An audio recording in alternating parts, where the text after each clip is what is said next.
बिस्मिल्लाहिर्रहमानिर्रहीम अल्हम्दुलिल्लाहि रब्बिल आलमीन वस्सलातु वस्सलामु अला रसूलिहिल करीम व अला आलिहि व अस्हाबिहि अजमाइन अम्मा बअदु फअऊज़ु बिल्लाहि मिनश शैतानिर रजीम बिस्मिल्लाहिर्रहमानिर्रहीम सुब्हानक ला इल्म लना इल्ला मा अल्लमतना इन्नका अंतल अलीमुल हकीम सदक़ल्लाहुल अज़ीम। सबसे पहले तो हम अपने बैकग्राउंड हम हमारा जो हमेशा का डिस्क्लेमर है, वो डिस्क्लेमर हम आपको पेश कर देते हैं कि हम कोई सेबी रजिस्टर्ड एनालिस्ट नहीं है, ना हमारा कोई फाइनेंशियल बैकग्राउंड है, ना हम फाइनेंस की कोई पढ़ाई वगैरह किए हैं। हम जो भी सिखा रहे, जो भी पढ़ा रहे हैं, ये कुल मिलाकर जो है ये पूरा का पूरा अपने तजुर्बात से सीखे हुए जो भी है वो आपके सामने शेयर कर रहे हैं, और ये पूरा एजुकेशन बेस्ड है। और हम किसी भी तरह के किसी चीज का हम कोई जो भी एग्जाम्पल देते हैं, ये पूरा का पूरा मिसाल ही होता है, एजुकेशनल मिसाल ही रहता है, एग्जाम्पल ही रहता है, ना कि कोई बाई एंड सेल रिकमेंडेशन होता है, टिप होता है। हम आज तक कभी हमने कोई टिप दिए नहीं है, ना हम देते हैं, ना हमारा ये काम है टिप देना, हमारा कोई काम है। तो इसलिए आप हमसे कभी उम्मीद भी ना लगाए। हम आपको हमेशा कहते हैं बिरयानी का मसाला बता देंगे, डालना कितना है वो भी बता देंगे, लेकिन बनाना आपको खुद को है। ठीक है। और आज का जो सेशन है वो है सपोर्ट एंड रेजिस्टेंस। समझ रहे, ये बहुत ही बड़ा और इम्पोर्टेंट टॉपिक है। सपोर्ट एंड रेजिस्टेंस बहुत बड़ा टॉपिक है और इम्पोर्टेंट टॉपिक है। अगर किसी ने शेयर मार्केट के अंदर सपोर्ट और रेजिस्टेंस ही सीख लिया सही से, बस उसको उतना ही आता है, कुछ और कुछ नहीं आता है, सिर्फ और सिर्फ उसको सपोर्ट एंड रेजिस्टेंस ही आता है, तो ही काफी है। बस और कुछ नहीं चाहिए उसको, जरूरत नहीं बाकी किसी चीज की। समझ रहे, उसके लिए सपोर्ट रेजिस्टेंस का मालूमात हो जाना ही काफी है। वो उससे भी ट्रेड कर सकता है, अपनी जरूरत के मुताबिक काम चला सकता है, लेकिन एक फुल प्रूफ नहीं हो सकता है। समझ रहे, तो इसलिए जो है किसी भी एतबार से इस सेशन को आप जो है किसी आप हजरात में से कोई भी इस सेशन को इग्नोर ना करे, और इस सेशन को जो है बहुत गौर से सुने, समझे समझे। और तमाम हजरात से गुजारिश है कि अपना अपना माइक चेक कर ले, माइक म्यूट कर लीजिए, क्योंकि फिर उससे डिस्टर्ब होता है और दूसरे हजरात को समझने में भी तकलीफ होती है। ठीक है इंशाल्लाह। तो हमारा जो सेशन है वो है support and resistance. Support and resistance के अंदर सपोर्ट कहते हैं जहां से कोई चीज आकर रुक जाए, और रेजिस्टेंस कहते हैं जहां से कोई चीज रिजेक्ट होकर नीचे आ जाए। ठीक है, अब हम समझते हैं। सपोर्ट एंड रेजिस्टेंस को समझने से पहले हम थोड़ा एक डिमांड और सप्लाई जो हम कई दिनों से सुन रहे हैं ना, डिमांड एंड सप्लाई क्या होता है, रीजन क्या होता है, डिमांड के रीजन क्या क्या हो सकते हैं, सप्लाई के रीजन क्या होते हैं, ये हम जरा समझते हैं। ठीक है।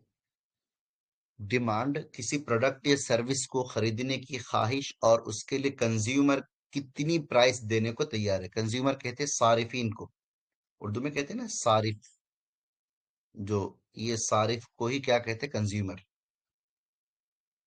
समझ रहे, ये सारिफिन को क्या बोलते हैं जी, कंज्यूमर। ठीक है। कोई शय है, अशिया है, सर्विस है, कोई खिदमत है, तो इनकी जो है जब मांग बढ़ जाती है, समझ रहे, सारिफिन के अंदर इनकी मांग बढ़ जाती है तो उसको क्या कहते हैं, डिमांड। हमने इस पर बहुत और भी बात किए हैं।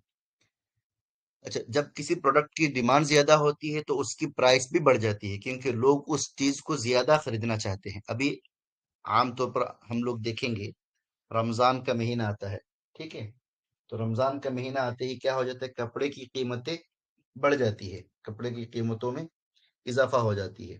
क्यों? क्योंकि उस वक्त कपड़ों के डिमांड बहुत ज्यादा होते हैं, कपड़ों के डिमांड बहुत ही ज्यादा होते हैं। जो कपड़ा आपको गैर रमजान में जो कपड़ा आपको 500 700 रुपये में मिल जाए, 1000 रुपये में मिल जाए, वो वहां से समझ लीजिए 30 40% से ज्यादा मिलेगा। 1000 रुपये का कपड़ा आपको 1400 रुपये में मिलेगा, और 500 700 वाला कपड़ा पता नहीं 1000 रुपये तक पहुंच जाए। ऐसे बहुत महंगा हो जाता है, समझ रहे? क्यों? क्योंकि उस वक्त उस चीज की डिमांड बढ़ जाती है, उसके लोग लोगों को जरूरत ज्यादा हो जाती है। चप्पल है, बढ़ जाते हैं, समझ रहे? तो दिवाली वगैरह आते हैं, तो आमतौर पर लोगों को लगता है चीजों की कीमतें कम होती है। हकीकत ये होती है कि उस वक्त जो है वही कीमत रहती है, लेकिन सिर्फ और सिर्फ थोड़ा सा उसमें क्या हो जाता है, मतलब आम दिनों के मुकाबिल में थोड़ा ज्यादा ये हो जाता है। और वो दिखा देते हैं बड़ा नंबर, 50% डिस्काउंट, मालूम हुआ कि 50% डिस्काउंट गैर रमजान में गैर वक्त में भी वही चीज थी और अब भी वही है, बस सिर्फ कीमत वही रहती है। समझे? शादी के मौसम आते हैं तो सोने की कीमतें बढ़ जाती है, समझ रहे? सोना चांदी सोने की कीमतें बढ़ जाती है। तो ऐसे ही किसी चीज की सारिफीन के अंदर, अगर किसी शय की खिदमत की सारिफीन के अंदर क्या हो जाए, बहुत ज्यादा उसकी मांग बढ़ जाए, तो उसको क्या कहते हैं? डिमांड। और इसी वजह से क्या होता है, उस चीज की कीमत के अंदर क्या हो जाती है, कीमत में इजाफा हो जाती है, और वो महंगा हो जाता है। ठीक है?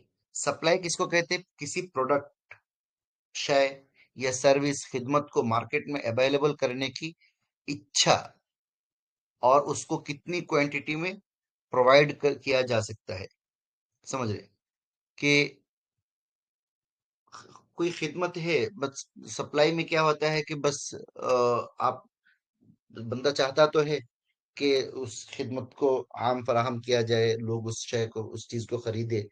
लेकिन होता ये है कि लोग उस वक्त उसको चाहते नहीं है कि लोग ले। लेकिन तो उसमें क्या करना पड़ता है, भाई ले लो, सस्ते कीमत में मिल रहा है, महंगे में मिल रहा है, जो भी ले लो ले लो ले लो, सस्ते में मिल रहा है, समझे?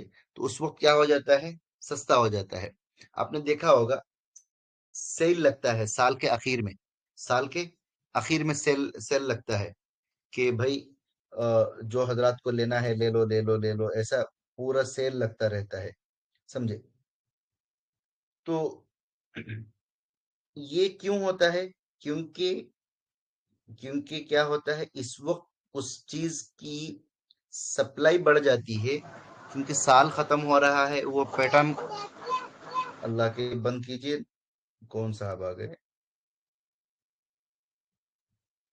उस चीज की क्या हो जाती है, साल साल खत्म होते होते उसकी पैटर्न खत्म होने लगते हैं, लोग अब उस पैटर्न को पसंद करने नहीं करते हैं।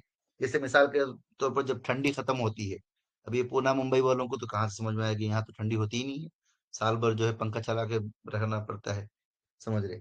जो एसी वाले हैं उनको एसी में रुकना पड़ता है, ये हाल है। तो जो दूसरे इलाके हैं, जैसे नॉर्थ ईस्ट वाले हैं या कश्मीर वगैरह, या फिर दूसरे इलाके दिल्ली वगैरह के लोग हैं, तो इनके लिए क्या होता है, जैसे जनवरी के एंड है, या मतलब जनवरी शुरू हो रहा है, तो ऐसे वक्त में क्या होता है, आहिस्ता आहिस्ता मतलब ठंड खत्म होने की शुरुआत हो चुकी होती है, फरवरी में ऑलमोस्ट ठंड खत्म होते होते होना शुरू हो जाता है। तो ऐसे वक्त में क्या करता है, जो ठंडी के कपड़े वगैरह होते हैं, ये क्या है, बल्कि लॉट में बिकता रहता है, भाई ले लो ले लो ले लो, खत्म, बस जो भी खत्म करना है, सस्ते की कीमत में उसको बेच के निकल जाना है, खत्म। और दिवाली में भी बहुत से मर्तबा क्या होता है, वही पुरानी चीज जो होती है, जो बिक नहीं रही होती है, समझ रहे, उसको क्या करते हैं लोग, सस्ते में दे के खत्म कर देते हैं, और लोगों को लगता है सस्ती चीजें मिल रही है। जबकि जो ताजा, जो लेटेस्ट चीजें होती है, वो सस्ते में नहीं मिलती है, सस्ते में वो चीजें नहीं मिलती है। ठीक है? यही है सप्लाई एंड डिमांड के कंसेप्ट। अगर सप्लाई ज्यादा होती है तो प्रोडक्ट की प्राइस कम हो जाती है, क्योंकि मार्केट में उस चीज का अवेलेबिलिटी क्या हो जाती है, ज्यादा हो जाती है, बहुत ज्यादा है भाई, लॉट में बिक रहा है, इसकी वजह से सप्लाई क्या की वजह से क्या हो जाता है, कीमत कम हो जाती है। डिमांड और सप्लाई के अंदर क्या है जी, इंटरेक्शन क्या है देखते हैं। जब डिमांड ज्यादा होती है और सप्लाई कम, डिमांड ज्यादा है और सप्लाई कम है, समझ रहे, तो प्राइस बढ़ते हैं क्योंकि लोग ज्यादा पे करने को तैयार होते हैं। और जब सप्लाई ज्यादा होती है और डिमांड कम, तो प्राइसेस गिर जाती है क्योंकि मार्केट में कंपटीशन बढ़ जाता है और सप्लायर्स अपने प्रोडक्ट्स बेचने के लिए प्राइसेस कम कर देते हैं, समझ रहे। जैसे ईद का मौका है, लोगों को कपड़ा खरीदना ही है हर हाल में, तो वो क्या करते हैं, भाई कपड़ा तो चाहिए ही चाहिए, खरीदना है, तो जो भी कीमत बंदा बोल रहा है खत्म, ले लेता है बंदा। और लेकिन वहीं पर जब क्या हो, आखिरी रात है, ईद चांद की रात है, ईद की रात है, समझ रहे, तो उसको दिखता है कि भाई आज अगर आज का दिन है, अगर चला गया उसके बाद फिर कोई खरीदने को तैयार ही नहीं होगा। तो अब जो भी कीमत में मिल रहा है दे, ले ले भाई, ले ले, ये हाल हो जाता है, समझ रहे। तो यही वजह है, डिमांड एंड सप्लाई का ये पूरा कनेक्शन इंटरेक्शन जो है यही है कि जब डिमांड ज्यादा हो जाती है, सप्लाई कम, लोग उसको कम चाह रहे हैं, तो उसकी क्या हो जाती है, प्राइस बढ़ते हैं, प्राइस में इजाफा हो जाता है, कीमत में महंगी हो जाती है। और सप्लाई बहुत ज्यादा है, लॉट लगा हुआ है, सेल लगा हुआ है, समझ रहे। पैटर्न खत्म, पैटर्न जो है ये अभी अगर खत्म नहीं करेंगे तो आइंदा चलेगा नहीं। तो ऐसे वक्त में क्या होता है, फिर उसकी कीमत बढ़ जाती है, कंपटीशन बढ़ जाता है कि कौन किससे ज्यादा सस्ते में बेच सकता है। ठीक है, अभी मिसाल के तौर पर बंगाली लोग हैं, खैर चलिए इसको अब बहुत सारे एग्जांपल दे चुका हूँ, पर नया एग्जांपल देके वक्त नहीं जाया करना है। स्टॉक मार्केट में डिमांड एंड सप्लाई क्या है, देखो, डिमांड इन स्टॉक मार्केट, जब बायर्स किसी स्टॉक को खरीदने में रुचि दिखाते हैं तो उस स्टॉक की डिमांड बढ़ जाती है। कोई बायर्स है ना, किसी स्टॉक को बस चाहिए ही चाहिए हर हाल में, उसके वैल्यूएशन सही है, उसके हर चीज सही है, पॉजिटिव न्यूज़ आ रहे हैं उसके मुतालिक, रिजल्ट उसके बहुत अच्छे आए हैं, अर्निंग रिपोर्ट्स उसके बहुत अच्छे आए हैं, समझ रहे, हर चीज उसकी अच्छी आई है। तो लोग क्या करते हैं, लोग जो है बोलते हैं कि जो कीमत पे मिल जाए, जो कीमत में मिल जाए खरीदने को तैयार है, जिस कीमत पे भी मिल जाए खरीदने को तैयार है। तो इसी वजह से क्या हो जाता है, उस प्राइस की कीमतें बढ़ती रहती है और बढ़ती ही रहती है, ऊपर ही जाती रहती है। डिमांड बढ़ने के रीजन क्या है, सबसे पहले कंपनी का अच्छे परफॉर्मेंस, बहुत अच्छा कंपनी अच्छा परफॉर्मेंस कर रही है, अर्निंग रिपोर्ट्स उसके अच्छे आ रहे हैं, बिजनेस में ग्रोथ पोटेंशियल दिख रहा होता है, इन्वेस्टर्स उस कंपनी के शेयर्स खरीदने लगते हैं, तो क्या हो जाता है, उसकी कीमतें बढ़ने लगती है। ठीक है, पॉजिटिव न्यूज आ गई, जैसे कंपनी के नए कॉन्ट्रैक्ट्स मिलने या नया प्रोडक्ट्स लॉन्च होने की खबर, जिससे इन्वेस्टर्स को लगता है कि कंपनी का फ्यूचर ब्राइट है, अब रोशन मुस्तकबिल है, समझ रहे। तो फिर क्या करते हैं, ऐसे पॉजिटिव मुस्बत खबरें जो होती हैं, इनकी वजह से भी डिमांड क्रिएट हो जाता है। और इसी इसके अलावा मार्केट सेंटीमेंट भी होता है, जब मार्केट में पॉजिटिविटी होती है तो लोग ज्यादातर स्टॉक्स खरीदते हैं, जिससे डिमांड बढ़ती रहती है। तो जब मार्केट सेंटीमेंट अच्छा रहता है ना, तो गधे घोड़े सब भागते रहते हैं, सब सब स्टॉक भागते रहते हैं, कोई नहीं रुकता है, सब। इल्ला ये कि किसी की किस्मत ही खराब है, बहुत ही ज्यादा खराब कोई किसी की किस्मत है, तो अलग बात है, वरना ज्यादातर स्टॉक्स क्या होते हैं, मार्केट अगर खराब भी रहता है तब भी भागते ही रहते हैं। नोट, जब किसी स्टॉक की डिमांड ज्यादा होती है, बायर्स उस स्टॉक को हायर पर खरीदने के लिए तैयार होते हैं, तो उस स्टॉक का प्राइस ऊपर चला जाता है, जो हमने पहले भी बोल दिए है। अब सप्लाई इन स्टॉक मार्केट, जब लोग किसी स्टॉक को बेचना शुरू कर देते हैं तो स्टॉक की सप्लाई बढ़ जाती है, जाहिर सी बात है। अब सप्लाई क्यों बढ़ती है, समझ, बस सप्लाई बढ़ने के रीजन क्या है, कंपनी की खराब परफॉर्मेंस, जब किसी कंपनी के क्वार्टरली रिजल्ट्स या फ्यूचर ग्रोथ का आउटलुक नेगेटिव होता है, तो लोग अपने शेयर्स बेचकर प्रॉफिट बुक करने लगते हैं। यानी अभी अभी ये जो वक्त चल रहा है, इस वक्त हम जो बात कर रहे हैं, जो फरवरी का महीना है, इसमें आमतौर पर जो दिसंबर का जो क्वार्टरली रिजल्ट्स वगैरह अभी तक आ रहे हैं, तो इसमें बहुत सारे कंपनीज के क्या है, अर्निंग रिपोर्ट्स अच्छे आ रहे हैं, तो उनकी डिमांड क्रिएट हो रहा है, डिमांड बढ़ रहा है। कुछ कंपनीज के क्या है, क्वार्टरली रिजल्ट्स खराब आ रहे हैं, तो लोगों के नींदे, सुकून सुकून हराम है पूरा। अरे अल्लाह अल्लाह, ये स्टॉक खरीदे हुए थे, अब इसकी रिजल्ट इतने खराब है, अब क्या करेंगे क्या करेंगे, इसकी तो इसने नींद क्या हो जाती है, उड़ी भागी हुई रहती है, खराब हो चुकी होती है। समझ रहे? बहुत से मतलब आज आधी आधी रात तक क्या हो जाता है, नींद नहीं आती है कि अब क्या करेंगे, इस स्टॉक की पूरी अर्निंग रिपोर्ट ही खराब आ गई है, क्वार्टरली रिजल्ट खराब आ गया है।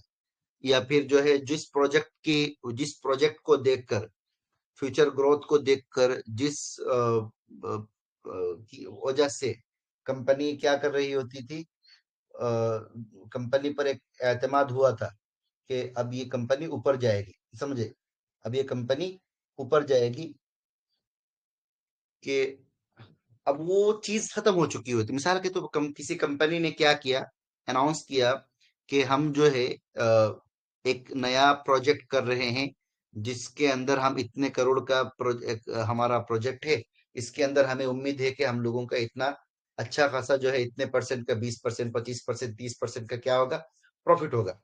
अब वो अचानक लोगों ने इन्वेस्ट कर दिया और सब कुछ हो गया, और अचानक मालूम पड़ा कि वो बोल रहा है कि हमारा वो क्या हो गया, जो प्रोजेक्ट था वो कैंसिल हो गया, फेल हो गया। अब क्या हो गया, ये पूरा फ्यूचर ग्रोथ का जो आउटलुक है वो क्या हो गया, नेगेटिव हो जाता है फिर। और इसकी वजह से लोग क्या करते, सोचते हैं कि अब खत्म हो गया, जिस वजह से जिस रीजन से हमने उसमें इन्वेस्ट किए थे, अब वो रीजन ही बाकी नहीं है, तो फिर क्यों इसमें इन्वेस्ट करना, समझे। अच्छा, नेगेटिव न्यूज, कोई फाइनेंशियल क्राइसिस, कंपनी के मैनेजमेंट में इश्यूज, या किसी बड़े इन्वेस्टर्स के एग्जिट करने की खबर आती है, तो इन्वेस्टर शेयर्स बेचने लगते हैं, समझे। ये तो नेगेटिव न्यूज, खराब न्यूज, बैड न्यूज तो बहुत सारे होते हैं। मार्केट सेंटिमेंट, अगर मार्केट में निगेटिविटी होती है, जैसे इकोनॉमिक्स स्लो डाउन या रिसेशन की खबर, तो लोग स्टॉक्स से क्या करते हैं, दूर रहना चाहते हैं, और सप्लाई बढ़ जाती है। अभी जैसे हालात है, आप ग्लोबल सिचुएशन को देखेंगे, रेट कट की वजह से, उसके बाद फिर जो है दुनिया भर के बहुत सारे, ये जो अभी इकोनॉमिक अनाउंसमेंट्स वगैरह हुए हैं बहुत सारे, इसकी वजह से भी क्या है, मार्केट के अंदर पूरा अनसर्टिनिटी फैला हुआ है, और मार्केट पूरा नेगेटिव है, जिसकी वजह से अच्छे अच्छे स्टॉक, जिनके अंदर किसी किस्म की कोई खराबी नहीं है, हर चीज अच्छी है, उनकी सारी चीजें सही है, लेकिन फिर भी क्या है, मार्केट के सेंटिमेंट ही खराब होने की वजह से वो भी क्या कर रहे हैं, गिर रहे हैं, वो स्टॉक्स भी गिर रहे हैं। तो ऐसे वक्त में कुछ नहीं कर सकते, समझे। तो ऐसे वक्त में जो है, सारे के सारे जो घोड़ा, हाथी, डायनासोर जितने होते हैं, सब के सब गिरते रहते हैं। बस कुछ ना दो चार ही होते हैं जो ऐसे वक्त में थोड़ा बहुत बच के निकल लेते हैं, समझे।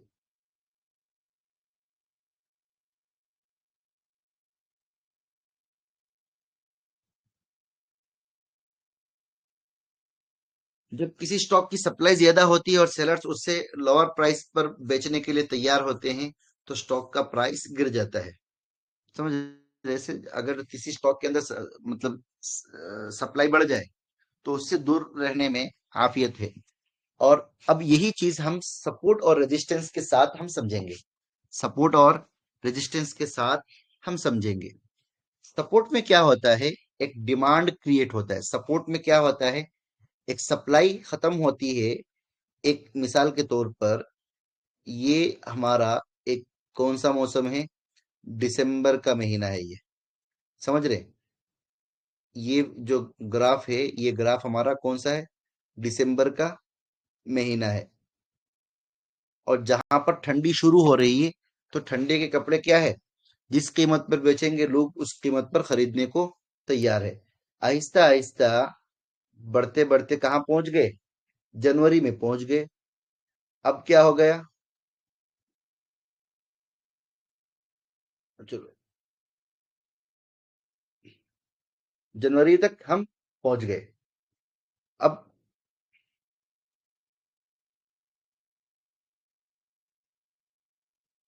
जनवरी तक पहुंचने की वजह से अब क्या हो गया, अब कंपनीज को लगने लगा कि भाई यार, अभी अगर बेचेंगे नहीं तो क्या हो जाएगा, बहुत बड़ा नुकसान हो जाएगा। तो अब यहाँ पर क्या होता है भाई, जिस कीमत पर भी आप खरीदने के लिए तैयार है, हम उस कीमत पर खरीदने को देने को तैयार है। यहाँ पर जो कपड़ा 1,000 रुपये में बिक रहा था, वही कपड़ा यहाँ पर क्या हो जाता है, 700 रुपये में बिकने लगता है, समझ रहे हैं? क्यों? क्योंकि इसकी जरूरत खत्म हो रही है। तो ऐसे ही क्या होता है, स्टॉक मार्केट के अंदर एक लेवल ऐसा आ जाता है जहां पर क्या हो जाता है, डिमांड खत्म होकर सप्लाई जोन शुरू हो जाते हैं, सप्लाई क्रिएट होना शुरू हो जाता है, ठीक है। अब हम सपोर्ट एंड रेजिस्टेंस को समझते हैं।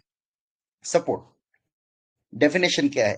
सपोर्ट एक ऐसा प्राइस लेवल होता है, प्राइस मतलब कीमत, लेवल मतलब जगह, समझ रहे? एक प्राइस लेवल होता है जहां पर एक स्टॉक का डाउन मूव्स खत्म हो रहा है। डाउन मूव्स खत्म यानी प्राइस गिरने से रुक जाता है, डाउन मूव्स खत्म हो जाता है और प्राइस उस लेवल से बाउंस बैक होकर ऊपर जाने लगता है। मिसाल के तौर पर हमने एक चीज पढ़े, डाउन ट्रेंड के अंदर अप मूव्स और डाउन मूव्स। ये डाउन मूव्स के बाद फिर अप मूव, फिर डाउन मूव, फिर अप मूव, फिर डाउन मूव। अब यहाँ पर क्या हो रहा है? यहाँ पर एक जगह ऐसे आके खत्म ये हो रहा है। क्या हो रहा है जी? डिमांड क्रिएट हो रहा शुरू हो जाता है यहाँ पर, कि भाई यहाँ पर अब डाउन मूव्स क्या हो रहा है? खत्म हो रहे हैं। जिससे ऊपर जाके नीचे आना चाहिए था, ऐसे नीचे गिरना चाहिए था, जो कि नहीं गिर रहा है। तो यहाँ पर एक मूव शुरू हो जाता है, जो कि क्या हो जाता है? सपोर्ट बन जाता है। अब इसको और अच्छे अंदाज में हम आगे समझेंगे। रीजन, सपोर्ट लेवल पर डिमांड क्या हो जाता है? बढ़ जाता है। खरीदार बायर्स क्या हो जाते हैं? बढ़ जाते हैं। डिमांड बढ़ जाती है जिस वजह से प्राइस मजीद गिरने से रोकता है और प्राइस सपोर्ट लेवल से बाउंस बैक होता है। यानी गिरने का जो एक लेवल है, गिरने का जो एक लेवल है वो खत्म हो चुका होता है। अब लगता है बायर्स को लगता है यार बहुत गिरना था, उसको गिर गया, बहुत गिरना था, गिर गया। अब यहां से उसको ऊपर लेके जाते हैं और फिर इस तरह ऊपर जाने लगती है वो। ठीक है सारा। अब इसको एक हमने मंतीकी उसके जरिए समझे हैं जरा, सुगरा कुबरा के हिसाब से। सपोर्ट वो प्राइस लेवल है जहां पर एक स्टॉक का डाउन मूव्स रुक जाता है, खत्म हो जाता है। और कुबरा क्या है? सपोर्ट लेवल पर डिमांड क्या हो जाता है? बायर्स सप्लाई से सेलर से ज्यादा होती है। सपोर्ट लेवल पर क्या होते हैं जी? बायर्स क्या है? सेलर से ज्यादा है, यानी डिमांड सप्लाई से ज्यादा होती है। समझे? सपोर्ट लेवल पर क्या होता है? डिमांड ज्यादा होता है सप्लाई से ज्यादा।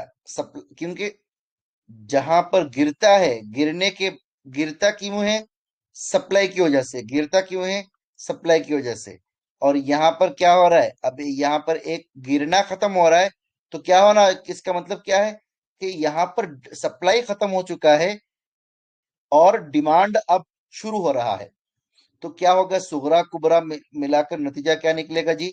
नतीजा निकलेगा, जब किसी स्टॉक का प्राइस सपोर्ट लेवल तक पहुंचता है तो ट्रेडर्स को लगता है कि प्राइस सस्ता हो गया है, इसलिए वहां से खरीदारी शुरू करते हैं और प्राइस का लेवल ऊपर जाता है। ठीक है। अब साइकोलॉजी, ट्रेडर्स का मानना है, साइकोलॉजी मतलब नफ्सियात, समझे? साइकोलॉजी क्या है? ट्रेडर्स का मानना है कि सपोर्ट एक ऐसा प्राइस लेवल है जहां डिमांड स्ट्रांग होती है, खरीदारी स्ट्रांग होती है और ट्रेडर्स एंट्री करते हैं, इस वजह से प्राइस उस लेवल के नीचे नहीं गिरती है। समझ रहे? इस लेवल के नीचे प्राइस मजीद नहीं गिरती। समझे? अब थंब रूल क्या है जी? थंब रूल ये है, मतलब एक, थंब रूल को क्या कहेंगे, उसूल या एक जो भी अल्फाज कह दे आप, समझे? तो थंब रूल क्या होता है, क्या है कि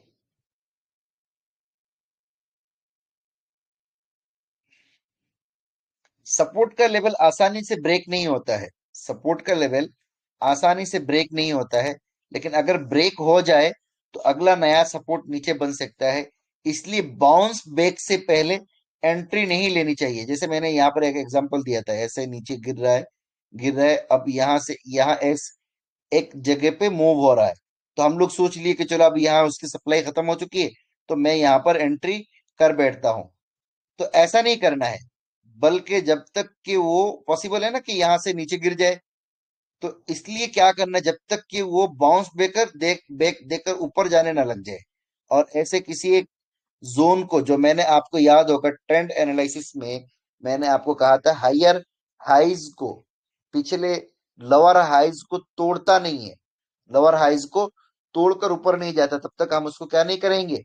भरोसा उस पर नहीं करेंगे। समझे? जब तक कि वो बाउंस बैक होकर ऊपर ना जाए, बाउंस बैक मतलब रिवर्स होकर ऊपर ना जाए, वापिस रिवर्स वाप कह लीजिए, आप बाउंस बैक कह लीजिए, वापिस कह लीजिए, या कोई दूसरे अल्फाज, आप जो मर्जी जो अल्फाज आपको कहना है कह लीजिए, समझ रहे, कोई ये नहीं है। तो क्योंकि लेकिन मेरी एक क्या कहते हैं उसको, एक ये है, आपके आपसे मतलब एक मशवरा है कि जब हम शेयर मार्केट में काम ही करना है तो हम लोग को चाहिए कि हम क्या करें कि हम वही इस्तेलाहात इस्तेमाल करें जो उसके मतलब शेयर मार्केट में इस्तेमाल होते हैं, समझ रहे। तो बाउंस बैक से पहले एंट्री कभी नहीं लेनी चाहिए, याद रखिए, ये लफ्ज आप अच्छे से याद कर लीजिए। एक एक जुमला बताऊं मैं आपको। आमतौर पर हम लोग एक ये पढ़े थे, not trade against trend, not trade against trend. ये चीज लोग भूल जाते हैं, ये चीज लोग भूल जाते हैं और अपनी क्या करते रहते हैं, तुर्रम खानी दिखाते रहते हैं फालतू में, मतलब जो है मार्केट खराब चल रहा है, बोल रहे होते हैं कि भाई रुक जाओ रुक जाओ रुक जाओ, तब भी लोग रुकते नहीं है। कहते हैं कि हम तो जो है प्राइस एक्शन की बुनियाद पर, हम हमारे फला इंडिकेटर की बुनियाद पर, हम हमारे फला उसकी बुनियाद पर हम क्या कर लेंगे, बच के निकल जाएंगे। भाई कोई नहीं बचता है ऐसे मार्केट में, ट्रेंड ही खिलाफ चल रहा है आपके, पूरा ट्रेंड, पूरा जमाना आपका मुखालिफ है, तो आप कैसे आगे बढ़ सकते हैं। तो जमाने के मुखालिफ जाकर हम कुछ नहीं कर सकते, जमाने के साथ मिलकर उसके अंदर इस्लाह करते करते आगे बढ़ना होता है। तो जब जहां पर एक ट्रेंड रुक जाए और डाउन ट्रेंड रुकने के बाद वहां से क्या हो, एक अप ट्रेंड की शुरुआत यानी बाउंस बैक हो जाए, तब जाके एंट्री लेनी चाहिए। बाउंस बैक से पहले कभी एंट्री नहीं लेनी चाहिए, ये चीज मैं बहुत जोर से कह रहा हूं आपको। अगर आपने इस इमोशन को कंट्रोल, समझ रहे, तो आप बहुत अच्छे ट्रेडर बन जाएंगे। दो चीज बहुत इंपॉर्टेंट है, trend is your best friend, not trade against trend, और having no position is a position. ये जो चीजें हैं ना, हम लोगों को लगता है हम लोग रोज रोज रोज रोज रोजाना कुछ ना कुछ ट्रेड करते रहे। भाई रोजाना कोई ट्रेड करना जरूरी नहीं है। ट्रेड आप ऐसा है कि शेर की तरह होना चाहिए आपका, यानी आप बिल्कुल शिकार के ऊपर ताक लगाए रखना, और जैसे ही शिकार मिल जाए आपको, अपने आपकी अपनी शिकार जैसे मिल जाए, बस उस पर हमला कर देना है, समझे। तो दूसरा थंब रूल क्या है, सपोर्ट जोन से जब तक स्टॉक रिवर्स का कंफर्मेशन ना हो एंट्री नहीं लेना चाहिए। रिवर्स का कंफर्मेशन क्या है, पिछले लोअर हाइज को तोड़ना, पिछले लोअर हाइज को तोड़ना। लोअर हाई जो यहाँ से नीचे गिरते हुए एक ये जो लोअर हाइज बना है, जब रिवर्स होगा तो इसको जब तक तोड़ेगा नहीं, तब तक हम क्या नहीं कहेंगे, हम यहाँ एंट्री नहीं करेंगे लोअर, समझे। जब तक के कंफर्मेशन ना मिल जाए, क्योंकि हो सकता है धोखा दे, थोड़ा ऊपर जाके वापस से नीचे आ जाए। अच्छा, मिसाल के अगर एक स्टॉक का प्राइस 100 पर सपोर्ट लेवल दिखाता है, तो जैसे ही प्राइस 100 के आसपास जाता है, बायर्स ज्यादा इंटरेस्टेड होते हैं और वहां से प्राइस ऊपर जा सकता है।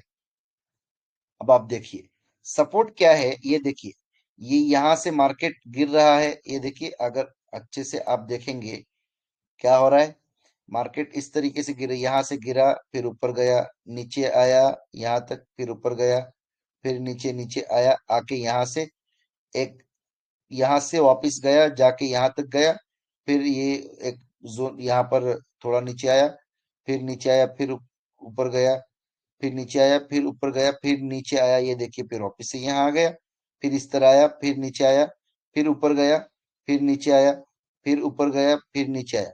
ये ये जो बार बार जो एक जगह पे जो टकरा रहा है, ये जो बार बार इस हिस्से में टकरा रहा है, इसका नाम क्या है जी, सपोर्ट। इसका नाम क्या है, सपोर्ट या सपोर्ट जोन, समझ रहे।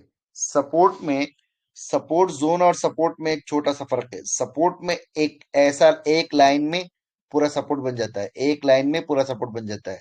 ये मैंने पूरा एक लाइन में सपोर्ट बना दिया, ये पूरा एक लाइन में सपोर्ट बन गया। लेकिन लेकिन जब बात करेंगे किसकी, जोन की, तो क्या होगा, इसमें हो सकता है कुछ कैंडल भी आ जाए, मतलब एक पूरा एरिया को हम कवर कर लेते हैं। ये जो हमने आप देख रहे होंगे, ये हमने क्या किया, एरिया को कवर किए। तो आपको दोनों तरीके से काम करना है, एरिया को भी कवर करना है और आपको जो है मतलब एक सिंगल लाइन के जरिए भी सपोर्ट खींचना है। ठीक है, क्लियर है। इस तरह के जो सपोर्ट होते हैं ना, सपोर्ट वैसे एक तो होता है हॉरिजेंटल सपोर्ट, जो मतलब पूरा सीधा सीधा लाइन रहता है, ऐसे सीधा सीधा लाइन रहता है। और एक होता है टेढ़ा सपोर्ट। टेढ़ा सपोर्ट जो है उस पर अभी हम बात नहीं करेंगे। हम सिर्फ और सिर्फ ये जो सीधा सपोर्ट जो है, हॉरिजेंटल सपोर्ट जो है, उस पर हम बात करेंगे अभी। और टेढ़ा वाला जो है उस पर हम बाद में बात करेंगे। ये दिख रहा है आपको, यहां से कैसे एक ही जोन पे बार बार बार बार आकर टकरा रहा है, टकरा कर फिर वापस ऊपर जा रहा है। इसका नाम क्या है जी, सपोर्ट। अच्छा, ओके, हम सपोर्ट के कुछ एग्जांपल देखते हैं। ठीक है, हम सपोर्ट के कुछ एग्जांपल्स देखते हैं, रुकिए।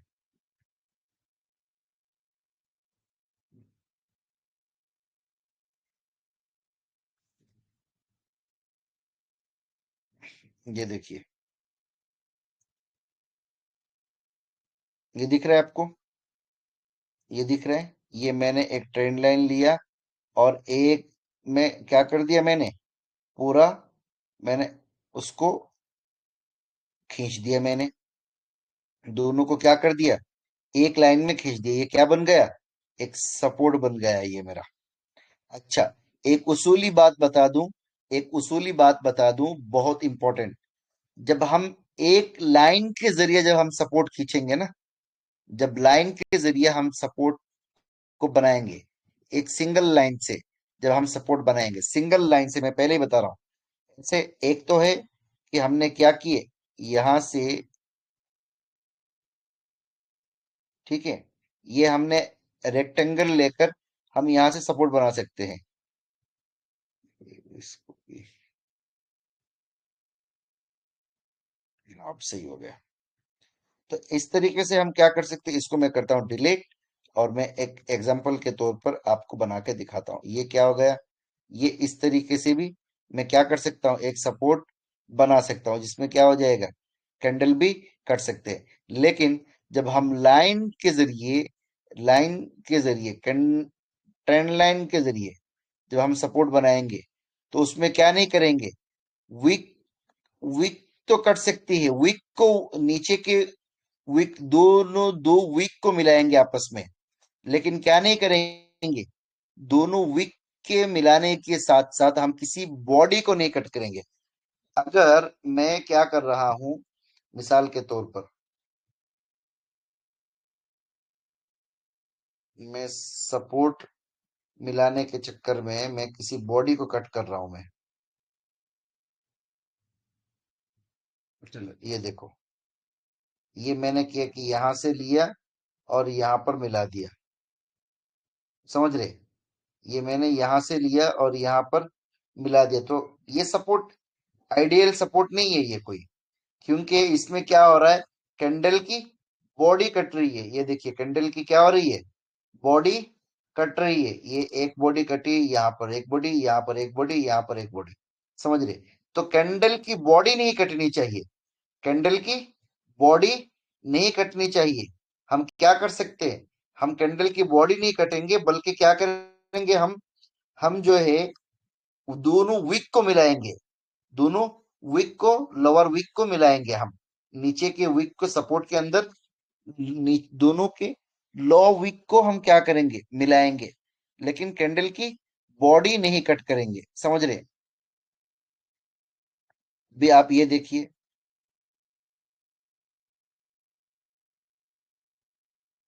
ये क्या बन गया, एक सपोर्ट बन गया, समझ रहे। हमने क्या नहीं किया, किसी बॉडी को ऐसे मिला के कटने, बॉडी कट नहीं की, बॉडी को, बॉडी नहीं कट होना है, सपोर्ट के अंदर बॉडी नहीं कट होना है, समझे। इसी तरीके से ये तो निफ्टी फिफ्टी का चार्ट है, समझे। ये देखिए, मैं यहाँ पर यहाँ से लेता हूँ और यहाँ मैंने क्या कर दिया, मिला दिया, समझ रहे। ये क्या हो गया, मेरा एक सपोर्ट जोन बन गया। समझे? Support zone. ओ, ये तो बहुत आगे तक चला गया। मैं अभी लाइन के जरिए सपोर्ट बनाना सिखा रहे हैं हम, सीख रहे। अब वही, जब हम क्या करेंगे, हम अगर मतलब रेक्टेंगल के जरिए, ये वाला जो ये है उसके जरिए अगर हम करेंगे, तो क्या कर सकते हैं उसमें, बॉडी भी कट हो जाए तो भी मसला नहीं है। लेकिन बॉडी कितनी कट होनी है, मैं अभी बता दूंगा आपको। समझे? ये चीजें वहां पर लिखी हुई नहीं है, इसलिए अच्छे से याद रखिए। समझे? ये देखिए, यहाँ पर एक बहुत खूबसूरत सपोर्ट मिला है, कई एक पॉइंट मिला है। लेकिन एक चीज और बता दूं मैं, सपोर्ट के लिए, ये भी शायद लिखा हुआ नहीं होगा, सपोर्ट के लिए एक पॉइंट काफी नहीं है, दो पॉइंट का आपस में मिलना जरूरी है। दो स्विंग पॉइंट का, दो स्विंग पॉइंट का आपस में मिलना जरूरी, कम से कम दो स्विंग स्विंग पॉइंट, जितना ज्यादा मिले उतना अच्छा है। अभी यहाँ पर आप अगर देखेंगे गौर से, तो यहाँ कितने स्विंग पॉइंट मिले हैं, यहाँ पर, यहाँ पर कितने स्विंग पॉइंट मिले हैं, एक। पहले तो ये एक मिला है, फिर यहाँ पर एक मिला है, दो, ठीक है, फिर यहाँ पर एक मिला है, तीन। तो दो, कम से कम दो होना चाहिए, दो हो तो ये बेहतर है, तीन हो तो ये क्या होता है, मजीद अच्छा, चार हो तो ये और अच्छा। इस तरीके से कम दो सब एक में, मतलब जब हम सपोर्ट बनाएंगे तो उसमें क्या होना चाहिए, कम से कम दो स्विंग पॉइंट का मिलना जरूरी है, वरना नहीं होगा। जैसे अभी ये देखिए, क्या हो गया, दो स्विंग पॉइंट आपस में मिले हैं, ये एक स्विंग पॉइंट, ये एक स्विंग पॉइंट, ये एक स्विंग पॉइंट, ये एक स्विंग पॉइंट। इस तरीके से दो स्विंग पॉइंट क्या हो रहे, दो तीन चार स्विंग पॉइंट एक जगह मिल रहे हैं, और उसके बाद मार्केट ऊपर की तरफ जा रहा है। ठीक है? ये हम सीधे सीधे लाइन की बात कर रहे हैं, अभी कोई इधर टेढ़ा मेढ़ा करके नहीं लाने का। अभी इस तरह के टेढ़ा मेढ़ा कोई भी सपोर्ट नहीं खींच के लाना है, समझ रहे? सपोर्ट जो अभी, जो भी सपोर्ट बनाएंगे, आपको कुछ आता भी है तो भी नहीं चाहिए हमें, समझ रहे? हाँ, अलबत्ता आप अगर सपोर्ट को बनाने के लिए आपकी जरूरत के हिसाब से कोई विक कट करने की जरूरत पड़े, तो विक कट हो सकता है, मसला नहीं है। विक कट हो सकता है, लेकिन बॉडी नहीं कट हो सकती। जैसे अभी मैंने ये दो सपोर्ट को, दो स्विंग पॉइंट को आपस में मिलाकर क्या बनाया, एक सपोर्ट बनाया है। तो इसमें ये एक विक कट हो रही है, तो इससे क्या नहीं है, कोई परेशानी नहीं है। ठीक है? विक कट हो सकती है, लेकिन बॉडी कट नहीं हो सकती। ये देखिए, यहाँ पर भी एक सपोर्ट आपका आसानी से मिल जाएगा। ऐसे बहुत सारे अलग अलग, अभी देखिए, ये एशियन पेंट से बहुत बड़ी कंपनी है, देखिए इसके अंदर 30 तक पहुंच गए क्या?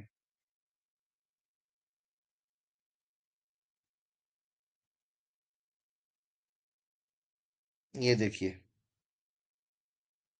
एक बेहतरीन सपोर्ट है, देखिए दो स्विंग पॉइंट आपस में मिल रहे हैं, और क्या हो रहा है, एक बेहतरीन सपोर्ट का काम कर रहा है। समझ रहे? इस तरीके से आपको सपोर्ट, मैंने ये बहुत सारा एग्जांपल मिसाल दे दिया है, मेरे ख्याल से अब काफी है, जरूरत नहीं है।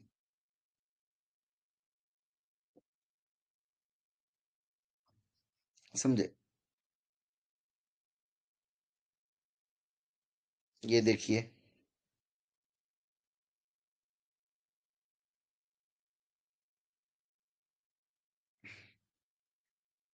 ठीक है, ऐसे ही सेंसेक्स देखिए,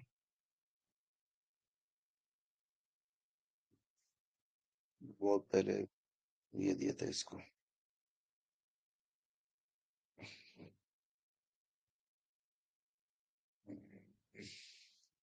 आपको, आप ढूंढते रहेंगे ना अलग अलग स्टॉक्स में, तो आपको बहुत मिलेंगे सपोर्ट रेजिस्टेंस। समझ रहे? ठीक है, क्लियर है बात? सपोर्ट, सपोर्ट समझ में आया?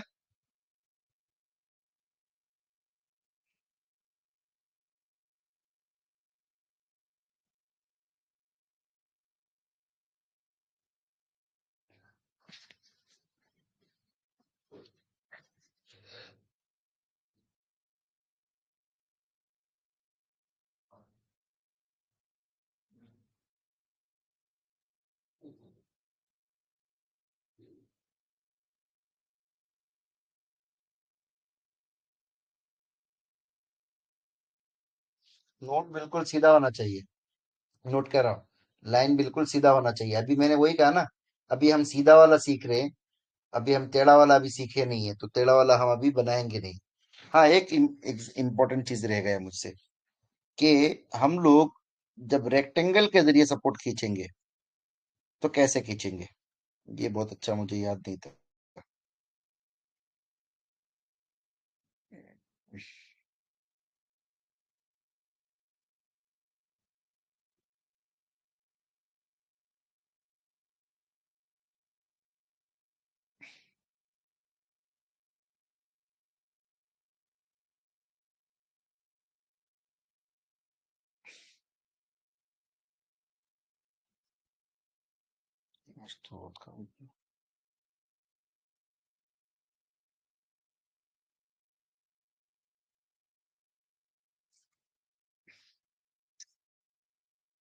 हाँ, ये देखिए,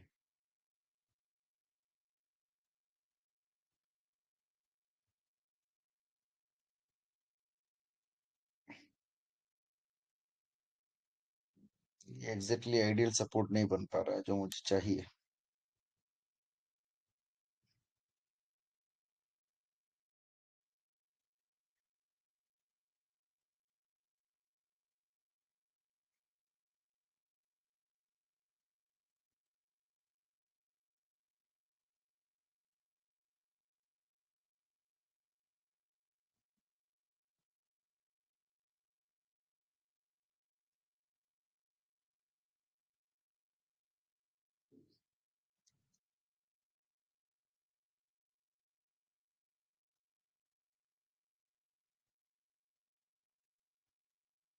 अल्लाह माफ करे भाई, यार सपोर्ट ही खत्म हो गया दुनिया में।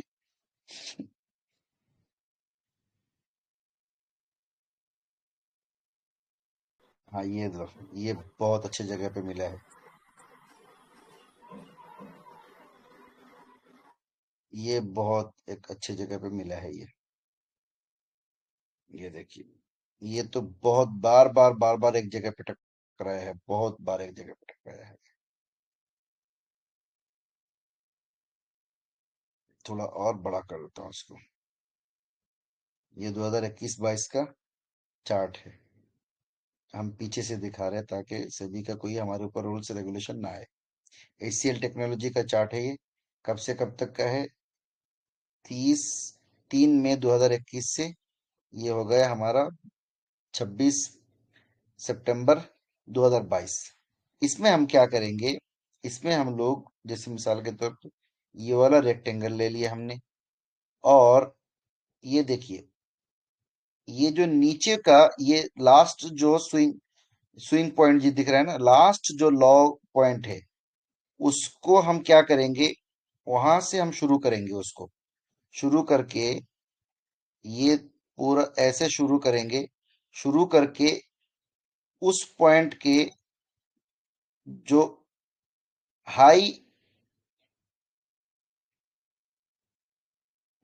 ये हाई वाला जो ये रहेगा, हमारा कैंडल रहेगा, उसके अब तक पहुंचा देंगे, उसके अब तक पहुंचा देंगे। समझ में नहीं आया शायद।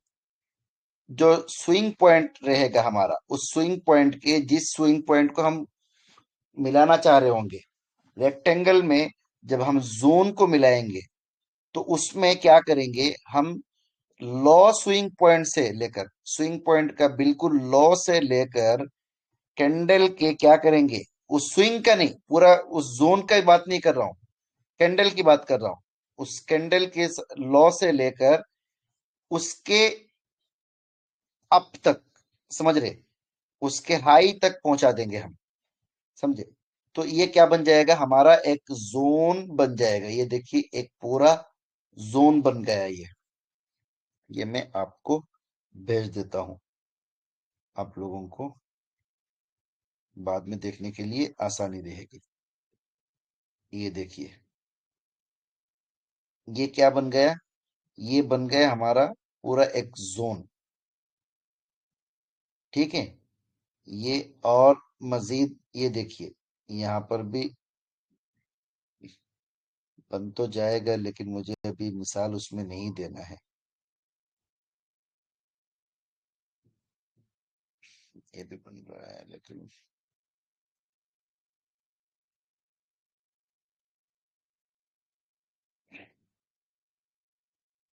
अच्छा, एक चीज और बता दूं मैं। जब हम हमेशा दो स्विंग पॉइंट को ढूंढने के चक्कर में क्या ना करें, हम ऐसा ना हो जाए कि किसी बॉडी को छोड़ दे, बल्कि बॉडी का क्या हो सकता है, हम लो पॉइंट को भी ले सकते हैं, बॉडी के हम लो पॉइंट को भी ले सकते हैं। अगर किसी बॉडी का स्विंग ही नहीं है, किसी स्विंग पॉइंट पर जो है नीचे का कोई क्या नहीं, वीक है ही नहीं, तो हम क्या करेंगे, बॉडी के लॉ को भी पकड़ सकते हैं, हम बॉडी के लॉ को भी हम ले सकते हैं।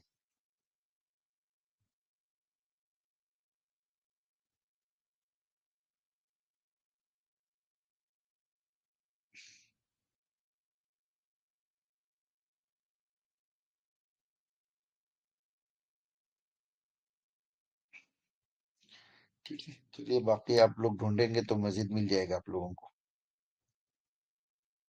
रेजिस्टेंस क्या है, देखिए, रेजिस्टेंस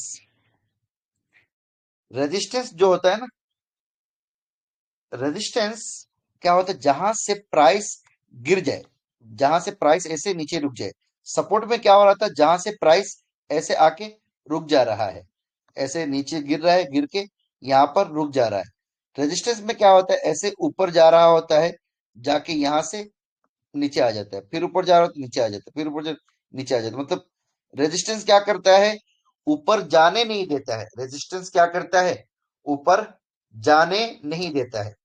रेजिस्टेंस का तारीफ क्या है, एक ऐसा प्राइस लेवल होता है जहां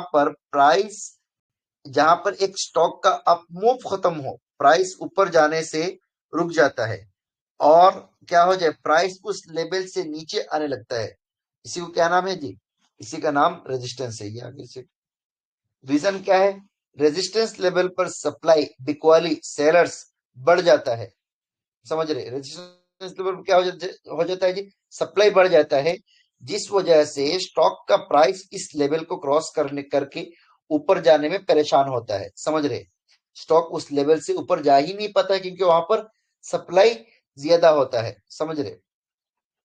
अच्छा, ये वही सुगरा क्या है, रेजिस्टेंस वो प्राइस लेवल है जहां पर एक स्टॉक का अपमूव्स रुकता है।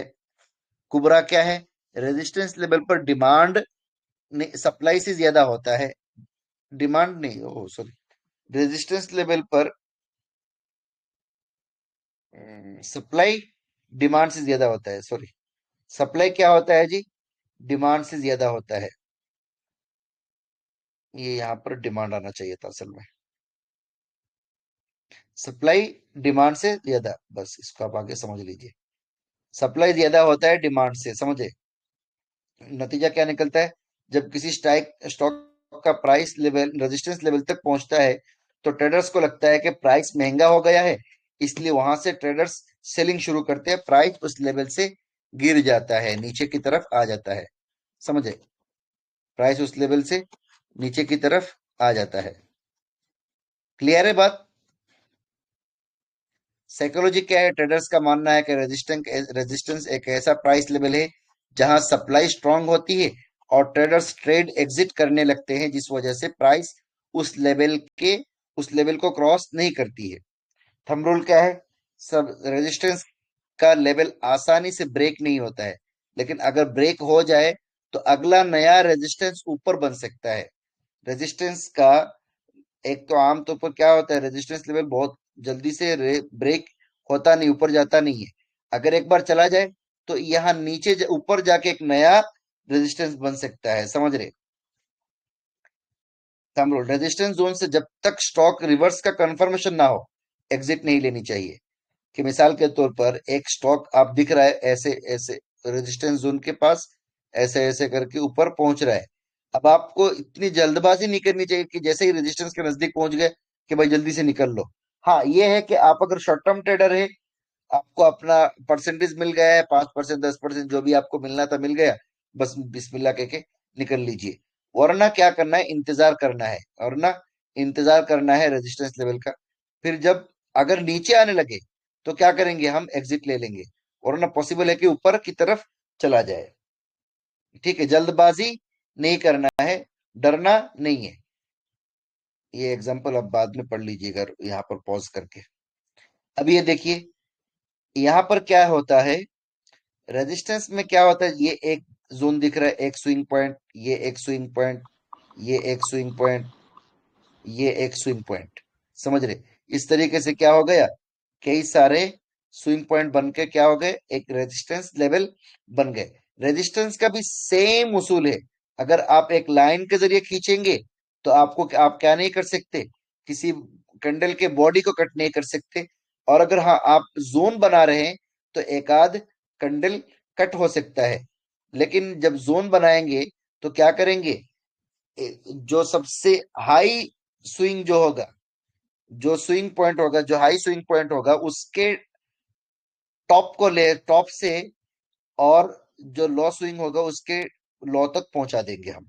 तो क्या बन जाएगा, ये हमारा रेजिस्टेंस बन जाएगा। अभी एग्जांपल देखते हैं हम, कहां पर, हम इसमें देखते हैं निफ्टी 50 कहाँ है।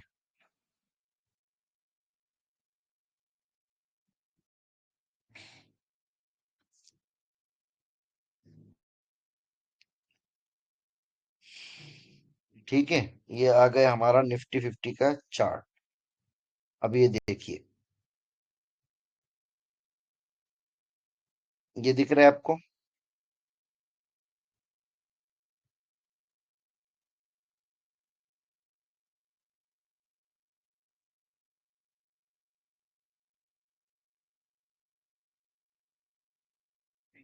ये देखिए, यहाँ पर बड़ा अच्छा एग्जांपल है। ये उसका टॉप स्विंग पॉइंट दिख रहा है आपको? ये यहाँ से हम पकड़ लेते हैं, रुकिए। यहाँ से उसका टॉप स्विंग पॉइंट पकड़कर क्या करते हैं, हम नीचे आते हैं और इस स्विंग पॉइंट के लो तक, स्विंग पॉइंट से मुराद कैंडल के लो तक पहुंचा देते, बन गया रेजिस्टेंस। देखिए, समझ रहे? रेजिस्टेंस बन गया। ठीक है। अभी मिसाल के तौर पर यहाँ पर भी एक एग्जांपल, यहाँ पर तो हम लाइन वाला खींच सकते हैं। देखिए, पूरा बाकायदा खूबसूरत लाइन खींच रहा है। देखिए क्या हो गया, एक अच्छा वाला रेजिस्टेंस बन गया। और मजबूत रेजिस्टेंस ये लाइन वाला रेजिस्टेंस ही होता है। ये जो जोन वाला रेजिस्टेंस जो होता है ना, ये सपोर्ट जोन वाला, ये थोड़ा कमजोर होते हैं बरमुकाबिल इस रेजिस्टेंस जोन के। ये देखिए, इसने क्या किया, अगर कोई शख्स यहां से इसके नजदीक जाते ही डर के मारे आ जाता तो नुकसान होता। अब देखिए, इसने यहां से मार्केट को ब्रेक किया और ऊपर की तरफ चला गया। देखिए, ऊपर की तरफ चला गया। ठीक है। और भी ऐसे ही आपको एग्जाम्पल मिल जाएंगे। अब यहाँ देखिए, इसमें इस वाले हाई स्विंग पॉइंट के हाई को पकड़ता हूं और इसको इस स्विंग पॉइंट के लो को पकड़ लेता हूं, मेरा बन गया। समझ रहे? इस स्विंग पॉइंट के कैंडल के लो को पकड़ लेता हूं, मेरा स्विंग, मेरा क्या बन गया, मेरा रेजिस्टेंस बन गया। यहाँ तो माशाल्लाह अच्छा वाला है, क्या मिल रहा है, लाइन के साथ स्विंग। देखिए, हो गया बहुत खूबसूरत माशाल्लाह। समझ रहे? ऐसे ही आपको क्या करना है, ये देखिए बहुत अच्छा बन रहा है। ये यहाँ पर लाइन भी बहुत खूबसूरत बनेगा। देखिए, बन गया। समझ रहे? अगर मैं इस पूरे एरिया को क्या कर दूं, मैं अपने स्विंग पॉइंट में डाल दूं, बन गया पूरा का पूरा एरिया, रेजिस्टेंस बन गया। देखिए, पूरा का पूरा एरिया ही रेजिस्टेंस बन गया। अब इसको और थोड़ा ऊपर कर देता हूँ, ये पूरा जोन के पूरा एरिया क्या बन गया, रेजिस्टेंस जोन बन गया।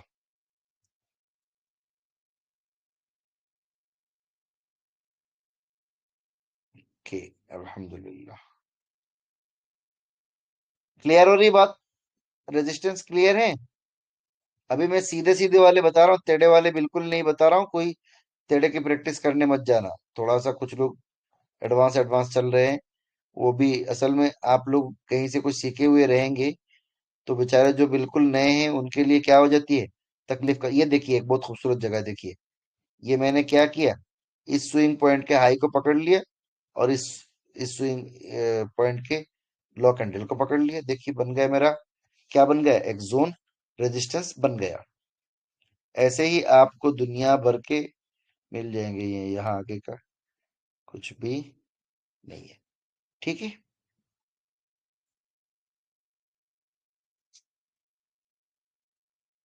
हम लेटेस्ट उस पर काम नहीं कर सकते, गवर्नमेंट ने मना कर दिया। इसलिए हम थोड़ा पीछे के उस पे काम कर, 2023 का है एंड। तो देखिए ये स्टॉक है सेल टेक्नोलॉजी, इसमें तो हम लाइन वाला काम कर रहा है हमारा।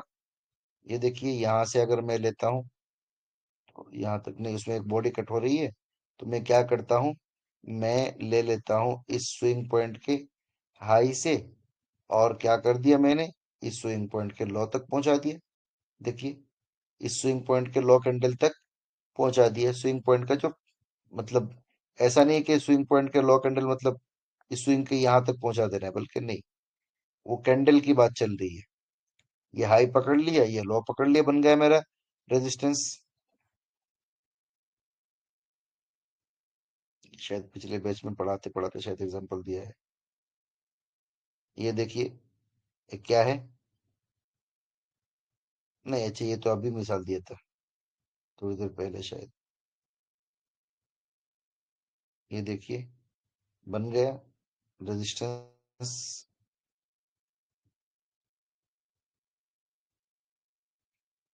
ऐसे आपको बेशुमार मिलेंगे।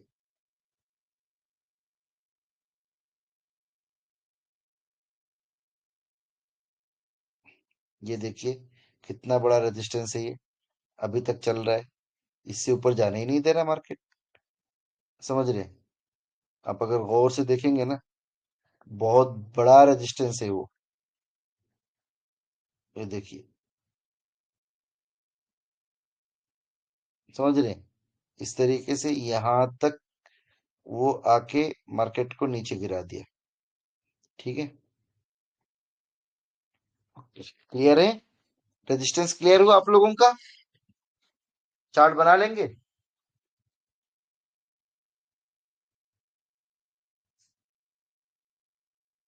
पहले प्रैक्टिस कीजिए, समझ जाएंगे इंशाल्लाह। प्रैक्टिस करने के बाद ऑटोमेटिक आपका जहन बोलने लगेगा कि अच्छा ये ऐसे ही समझते हैं। Okay okay okay okay okay okay. अभी थोड़ा बैकग्राउंड पर काम कीजिए, कि लेटेस्ट चार्ट पर काम करने की जरूरत नहीं है अभी हाल के लिए। थोड़ा पीछे जाएंगे तो अच्छा रहेगा।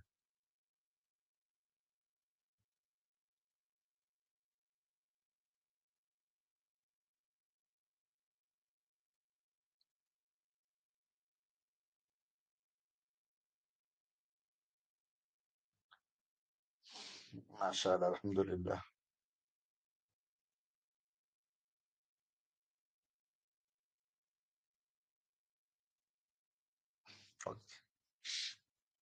देखिए इंपॉर्टेंट, ये देखिए अब होता है ब्रेकआउट।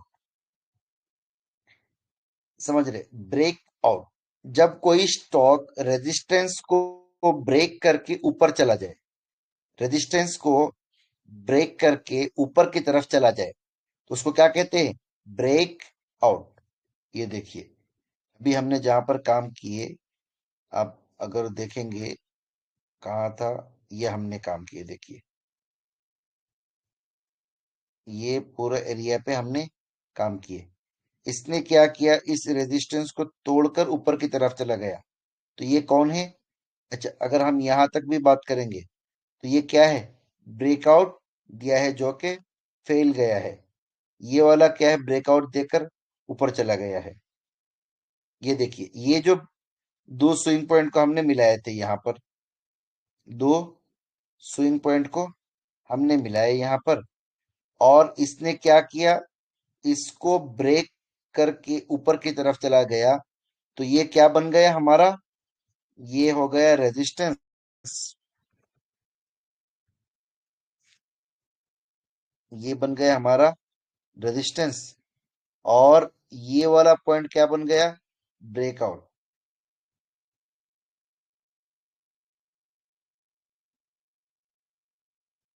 ये वाला पॉइंट क्या बन गया हमारा, ब्रेक आउट। जो रेजिस्टेंस को तोड़ दे उसका नाम क्या होगा जी, ब्रेकआउट। उसका नाम क्या होगा, ब्रेकआउट। और ये वाला जो कैंडल है, ये वाला जो कैंडल है, ये वाला जिसने इस रेजिस्टेंस को तोड़ा है, इसका नाम क्या है, ब्रेकआउट कैंडल। इसका नाम क्या है जी, ब्रेकआउट कैंडल। मैं लिख देता हूं एक जगह यहाँ पर, बी ओ, मतलब बी ओ मतलब ब्रेकआउट। ब्रेकआउट का शॉर्ट फॉर्म क्या है, बी ओ, कैंडल। CANDLE लिख देता हूँ, कैंडल, ब्रेकआउट कैंडल। ये कौन है, ब्रेकआउट कैंडल, जिसने क्या किया, इसको ब्रेक करके ऊपर की तरफ मार्केट को लेकर चला गया। ये कौन बन गया, ब्रेकआउट कैंडल। ठीक है, ओके। और कहीं है क्या जहां पर हमने भी काम किया, तो ऐसे ही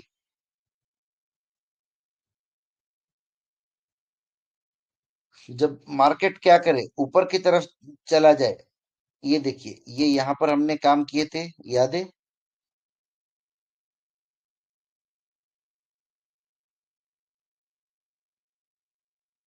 ये देखिए यहां पर हमने काम किए,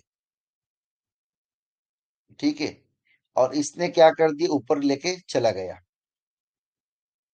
मैं करता हूं यहां पर, इसको लिखता हूं रेजिस्टेंस, रेजिस्टेंस,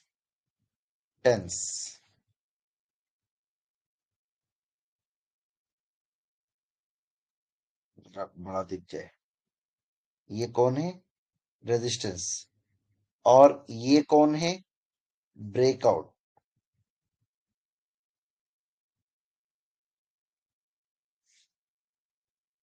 ये कौन है, ब्रेकआउट। और ये कौन है, ये वाला कौन है, ब्रेकआउट कैंडल। ये कौन है, ब्रेकआउट कैंडल। इसको कर देता हूं बी ओ सी, मतलब कौन है ये, ब्रेकआउट कैंडल ही है। ठीक है, ये कौन है, ब्रेकआउट कैंडल। ऐसे ही मार्केट क्या करता है, अगर किसी रेजिस्टेंस को तोड़कर ऊपर चला जाए तो उसको क्या कहते हैं, ब्रेकआउट। ऐसे ही किसी सपोर्ट को तोड़कर नीचे आ जाए, किसी सपोर्ट को तोड़कर, जैसे ये एक कौन है, ये एक सपोर्ट है, ये एक क्या है, सपोर्ट है। अगर मार्केट क्या करता, यहां से नीचे की तरफ आ जाता, तो इस ये भी कौन होता, ब्रेकआउट ही होता। लेकिन क्या है, अभी के लिए हम क्या समझेंगे, इसका नाम ब्रेक डाउन। मतलब ब्रेकआउट से मतलब क्या है, उसने एक चीज को ब्रेक कर दिया, तोड़ दिया, समझ रहे। तो ब्रेकआउट के लिए ऊपर जाना जरूरी शर्त ऐसा कुछ भी नहीं है, समझे। ऐसा आप लोगों के दिमाग में नहीं आना चाहिए कि ब्रेकआउट का मतलब जब मार्केट ऊपर की तरफ जाएगा तो ही ब्रेकआउट कहलाएगा, ऐसा कुछ भी नहीं है, समझ रहे। ब्रेकआउट का मतलब क्या होता है, एक एरिया से बाहर निकल जाना, किसी एरिया से क्या हो जाना, बाहर निकल जाना। ये एक सपोर्ट लेवल से बाहर निकल के नीचे की तरफ आ जाए तो वो भी ब्रेकआउट है। सब रेजिस्टेंस लेवल से ऊपर की तरफ चला जाए तो वो भी ब्रेकआउट है। बट बट सब सपोर्ट लेवल से ऊपर चला जाए तो भी कौन है, ब्रेकआउट है। लेकिन अभी के लिए हम क्या समझ रहे हैं उसको, सपोर्ट लेवल से नीचे आ जाए तो उसका नाम हम ब्रेक डाउन दे देंगे, ताकि आसानी से बात समझ में आए। सपोर्ट कितने तरह का होता है, एक होता है सपोर्ट, हॉरिजॉन्टल सपोर्ट और रेजिस्टेंस। हॉरिजॉन्टल सपोर्ट ये एक ऐसा लेवल होता है जहां पर प्राइस एक खास लेवल तक गिरने के बाद वापस ऊपर चली जाती है। ये लेवल हॉरिजॉन्टली एक स्ट्रेट लाइन में, ऐसे सीधे लाइन में आ जाता है। ये एक ऐसे सीधे लाइन में आ जाता है, ऐसे सीधे लाइन में, लाइन को ऐसा टेढ़ा करने की जरूरत नहीं होती, सीधे लाइन पे आ जाती है। इसको क्या कहते हैं? Horizontal support. और दूसरा कौन है? Horizontal resistance. ये एक ऐसा लेवल होता है जहां पर प्राइस एक ऐसे सीधे लेवल पे क्या हो जाए, खत्म हो जाए, रुक जाए, तो उसको क्या कहेंगे? Horizontal resistance. ये एक ऐसा लेवल होता है जहां प्राइस एक खास लेवल तक बढ़ने के बाद वापस नीचे गिर जाती है। ये भी हॉरिजॉन्टली एक स्ट्रेट लाइन फॉर्म करती है, एक स्ट्रेट लाइन फॉर्म करता है। ठीक है। और दूसरा क्या होता है जी? ट्रेंड लाइन सपोर्ट और ट्रेंड लाइन रेजिस्टेंस, जो अभी हमने पढ़े नहीं है, तो इसकी बात हम अभी करेंगे नहीं, सिर्फ इशारा इशारा में समझ जाते हैं। Trend line support, up trend में जब प्राइस के लॉज को ज्वाइन करते हैं तो एक राइजिंग ट्रेंड लाइन बनती है। ये trend line as a support काम करती है, जहां प्राइस वापस बाउंस करती है जब भी ये ट्रेंड लाइन को टच करती है। ठीक है। Trend line resistance, down trend में जब प्राइस के हाइज को ज्वाइन करते हैं तो एक फॉलिंग ट्रेंड लाइन बनती है। ये trend line as a resistance काम करती है, जहां प्राइस वापस गिरती है जब भी ये एक ट्रेंड लाइन को टच करती है। ठीक है।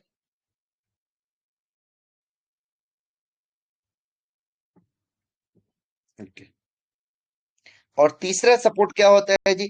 मल्टीपल मल्टीपल इंडिकेटर्स का कॉम्बिनेशन। इंडिकेटर्स जब पढ़ेंगे तब बताया जाएगा भाई, ये डेफिनेशन याद रख लो। इंडिकेटर जब पढ़ेंगे तब बताया जाएगा। इससे अच्छा डेफिनेशन कहीं मिल जाए तो मुझे बता देना। अच्छा, थंब रूल क्या है? सपोर्ट एंड रेजिस्टेंस का थंब रूल क्या है? सबसे पहली चीज, सपोर्ट और रेजिस्टेंस लेवल सबसे इंपॉर्टेंट है, क्योंकि ये बताते हैं कि मार्केट कब अपने डायरेक्शन चेंज कर सकता है। अगर प्राइस सपोर्ट लेवल पे आकर ऊपर जाती है तो ये एक अप ट्रेंड शुरू होने की का सिग्नल हो सकता है। वैसे ही अगर प्राइस रेजिस्टेंस लेवल पे आकर नीचे गिरती है तो ये एक डाउन ट्रेंड शुरू होने का सिग्नल होता है। इसको ट्रेंड रिवर्सल भी कहते हैं। यानी सपोर्ट लेवल से ऐसे मार्केट ऊपर की तरफ जा रहा है तो ये हिस्से का, इस स्विंग पॉइंट को, इस स्विंग पॉइंट को, इस स्विंग पॉइंट को हम क्या कहेंगे? Trend reversal. Trend reversal, trend क्या है? इसको क्या कहते हैं? ट्रेंड रिवर्सल भी कहते हैं। मार्केट में आमतौर पर ट्रेंड रिवर्सल ही कहा जाता है। अच्छा, ये एक बहुत इंपॉर्टेंट चीज देखो, ये वाला बहुत ही important. A resistance once broken becomes a support, a support once broken becomes a resistance. हाँ, एक जो रेजिस्टेंस है जब वो क्या हो जाता है, ब्रेक होके ऊपर चला जाए तो वो क्या हो जाता है? रेजिस्टेंस को ब्रेक करके कोई स्टॉक्स ऊपर चला जाए तो वो एक सपोर्ट बन जाता है। और सपोर्ट ब्रेक करके नीचे आ जाए तो वो क्या हो जाता है? एक रेजिस्टेंस बन जाता है। ये तो बड़ा एक खेल अलग शुरू हो गया। अच्छा, इसको हम आसान अल्फाज में समझते, वन से support can be a resistance, one से इसको गोली मारिए। ये डेफिनेशन को जो गूगल से उठाया है, पता नहीं इसका उसको खुद को ही समझ में आ रहा है कि नहीं आ रहा है। गोली मारे, कट, बट समझ में नहीं आ रहा है क्या बोलना चाह रहा है। हम यहाँ से समझते हैं अपनी जुबान पे। once a resistance can become a support, once a support can become a resistance, माजी का सपोर्ट मुस्तकबिल में रेजिस्टेंस बन सकता है। अच्छा, once a resistance can become a support, माजी का सपोर्ट, ये वही असल में एक दूसरे को कॉपी किया। माजी का रेजिस्टेंस है वो, उसको अभी तक सही नहीं किया मैंने, पिछले बैच में भी यही था। माजी का रेजिस्टेंस, ये इसको आप लोग आगे समझ जाइए। माजी का रेजिस्टेंस क्या हो सकता है? मुस्तकबिल का सपोर्ट बन सकता है, मुस्तकबिल का सपोर्ट बन सकता है। माजी का सपोर्ट, वन से support can become a resistance, माजी का सपोर्ट क्या है? मुस्तकबिल में रेजिस्टेंस बन सकता है। और दूसरा उसूल क्या है? वन से resistance can become a support, माजी का सपोर्ट मुस्तकबिल में, माजी का रेजिस्टेंस मुस्तकबिल में सपोर्ट बन सकता है। अभी इसको हम समझते हैं। ये देखिए, ये एक सपोर्ट था हमारा, समझ रहे? ये एक, दो स्विंग मिलकर ये एक सपोर्ट बन गया। अब इसने ब्रेक करके ऊपर चला गया, इसने ब्रेक करके ऊपर चला गया, तो अब यही लाइन क्या बन गया? हमारा सपोर्ट बन गया। तो सपोर्ट बनकर यहां से क्या हो गया, मार्केट वापस से ऊपर चला गया। अब जो देखिए,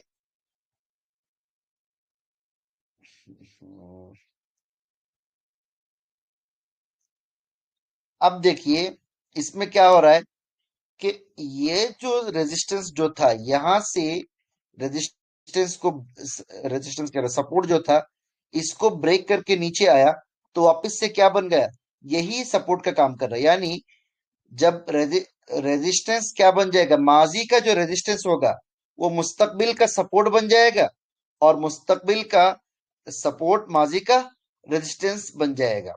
वन से support can become a resistance, समझ रहे, और वन से resistance can become a support. ये देखिए, यहां से इसको अच्छे से देखेंगे, ये देखिए, ये यहां से सपोर्ट, ये सपोर्ट था, अब इसका रेजिस्टेंस बन गया स्टॉक का।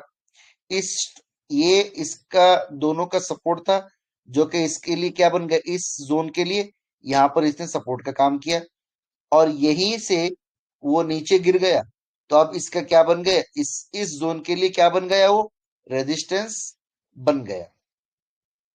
अब आप वहां देखिए, रेजिस्टेंस क्या हुआ, यहां से रेजिस्टेंस लेकर ब्रेकआउट देकर क्या हो गया, मार्केट ऊपर की तरफ चला गया, मार्केट ऊपर की तरफ चला गया। दिख रहा है आपको, ये एरिया को तोड़कर क्या हो गया, मार्केट ऊपर की तरफ चला गया, और यहां पर क्या हो गया, ब्रेकआउट दे दिए, यहां पर ब्रेकआउट बन गया, और ये वाला कैंडल क्या हो गया, ब्रेकआउट कैंडल बन गया।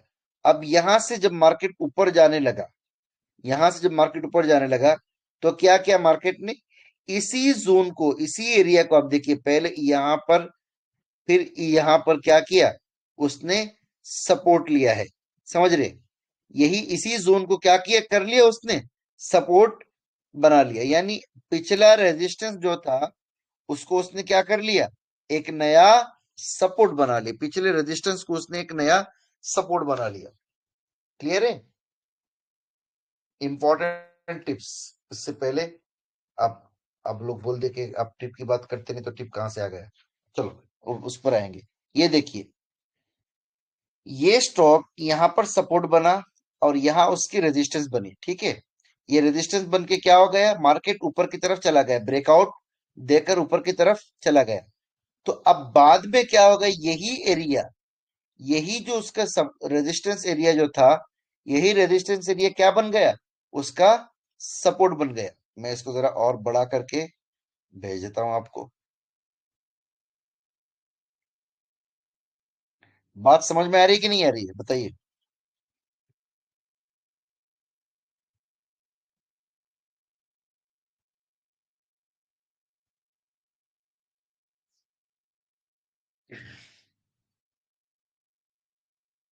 ओके, माशाल्लाह, ये दिख रहा है आपको, वन से, अब इसको मैंने वो पहले डाल दिया, अब इसको कर देता हूं, once a resistance can become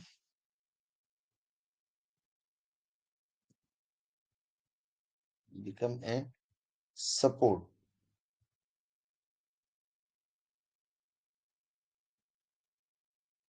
समझ रहे,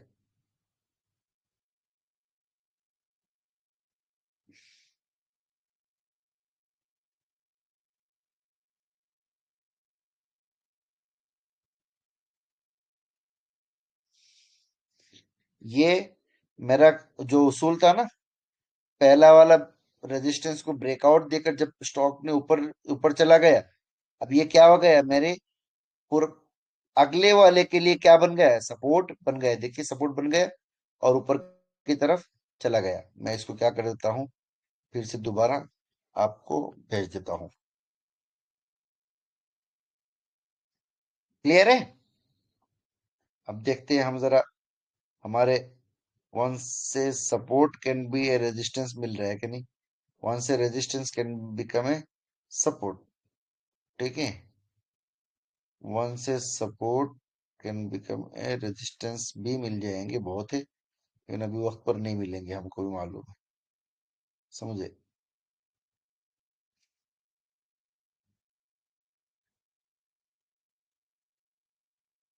ये देखिए,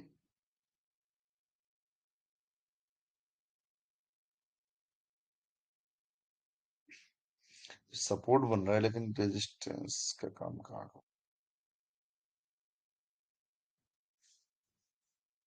देखो एक मिनट, शायद कर रहा है ये।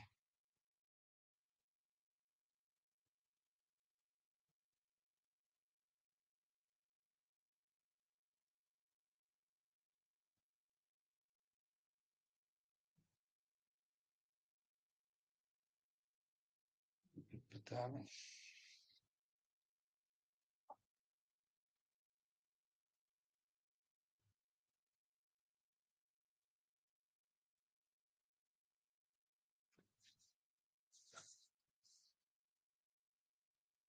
अल्लाह अल्लाह। वैसे सेशन खत्म हो रहा है, टेंशन मत लीजिए। चलिए, उसके चार्ट ढूंढ लेंगे इंशाल्लाह। इंपॉर्टेंट टिप्स क्या है, अगर आपको लगता है कि प्राइस सपोर्ट लेवल तक आपके आके बाउंस बैक करेगी, तो ये एक बाइंग अपॉर्चुनिटी हो सकती है। अगर आपको लगता है कि प्राइस रेजिस्टेंस लेवल तक पहुंचकर गिरने वाली है, तो ये एक सेलिंग या प्रॉफिट बुकिंग अपॉर्चुनिटी हो सकती है। यानी आपके हिसाब से क्या हो रहा है, प्राइस एक लेवल पे आके रेजिस्टेंस लेवल पे आके गिर सकती है, तो क्या है, आप यहाँ पर सेल कर दो, सेल करके निकल लो। ठीक है। मार्केट ट्रेंड्स का एनालिसिस, कभी कभी प्राइस स्ट्रॉन्ग ट्रेंड में होती है जहां सपोर्ट और रेजिस्टेंस लेवल काम नहीं करते। ऐसे सिचुएशन में ट्रेंड को फॉलो करना ज्यादा जरूरी होता है। कभी कभार ऐसा होगा, कोई कोई सपोर्ट रेजिस्टेंस कुछ भी काम नहीं कर रहा होता है, तो ऐसे में क्या करना है, ट्रेंड जिधर जा रहा है, हम भी उधर जाएंगे। पानी के जो बहाव है, उसी बहाव की तरफ हम भी चले जाएंगे। मल्टीपल कंफर्मेशन सिर्फ एक इंडिकेटर या लेवल पर डिपेंड ना करे, मल्टीपल इंडिकेटर्स और वॉल्यूम एनालिसिस के इंक्लूड करे, ताकि आपको ज्यादा एक्यूरेट डिसीजन मेकिंग में मिले। एक टिप है ये। एंट्री पॉइंट, सपोर्ट लेवल के पास बाय एंट्री लेना एक सही डिसीजन हो सकता है। वहां से प्राइस बाउंस करने के चांसेस होते हैं, यानी कंफर्मेशन के बाद जब बाउंस हो जाए तब। एग्जिट पॉइंट, प्राइस अगर रेजिस्टेंस लेवल के पास है और आप बाय पोजीशन में है, यानी आपके पास वो स्टॉक है, तो ये एग्जिट पॉइंट कंसीडर किया जा सकता है। यानी इसमें एक ऑप्शन हो सकता है कि यार कहीं गिर ना जाए, तो इसलिए यहाँ से उस रिमो आप क्या कर सकते हैं, एग्जिट भी कर सकते हैं, सेल करके प्रॉफिट बुकिंग कर सकते हैं। ट्रेडिंग एग्जांपल, अगर आपको लगता है कि एक पर्टिकुलर स्टॉक के लिए 100 का लेवल सपोर्ट है और 120 का लेवल रेजिस्टेंस, तो आप 100 के आसपास बाई कर सकते हैं और 120 के आसपास सेल कर सकते हैं। इस स्ट्रेटजी में आपका स्टॉप लॉस 95 पर और 95 पर हो, और 120 पर प्रॉफिट बुकिंग कर सकते हैं। ठीक है। जजाकुमुल्लाह खैर, मेरा सेशन खत्म हो गया। अब जो है जरा हम आते हैं उस पर, चार्ट्स के ऊपर हम ये करती है। तो देखिए, वन से रेजिस्टेंस कैन भी सपोर्ट का काम यहाँ पे भी कर रहा है। आप अगर देखेंगे, यहाँ पर भी कर रहा है, जाके ऊपर जा रहा है, यहाँ पर भी वापस सपोर्ट बन गया।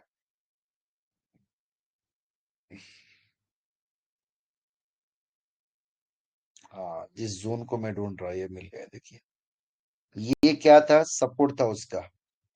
अब अगले जोन के लिए क्या बन गया ये, इसके लिए शामत बन गई ये तो। और क्या हो रहा है, ऊपर जा ही नहीं पा रही मार्केट। देखिए, इसके लिए क्या बन गया, इसके लिए रेजिस्टेंस बन के बैठ गया। समझ रहे हैं, इसके लिए रेजिस्टेंस का काम कर रहा है। यहाँ पर जो कि क्या था वो, मैं ले लेता हूं मेरा रेक्टेंगल, कहीं आप बोलेंगे कि आपने उसूल के खिलाफ कर दिया हजरत, तो इसलिए वक्त से पहले मैं भी जरा अपना काम कर लेता हूँ। ठीक है, ये बन गया आपका कौन, वन से सपोर्ट मुशावरा कैन के बी ए बाद ग्रुप रेजिस्टेंस, देख। वन से support can be a resistance, दिख रहा है आपको, वन से support can be a resistance.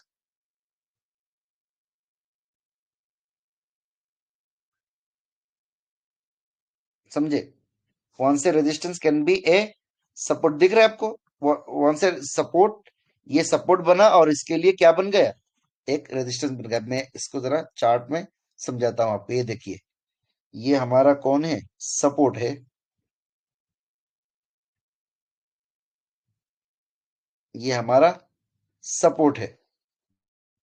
ये हमारा कौन है, सपोर्ट बन गया। अब ये यहां पर क्या हो गया, ब्रेकआउट देकर नीचे चला गया। ब्रेकआउट देकर क्या हो गया, मार्केट नीचे आ गया, डाउन। ब्रेकआउट देकर क्या हो गया, मार्केट नीचे आ गया। ठीक है, यहां पर दिख रहा है आपको, यहां पर पूरा नीचे आ गया। अब क्या हो गया, अगले जोन के लिए ये क्या बन गया, रेजिस्टेंस का काम कर रहा है। अगले जोन के लिए ये क्या कर रहा है, रेजिस्टेंस का काम कर रहा है।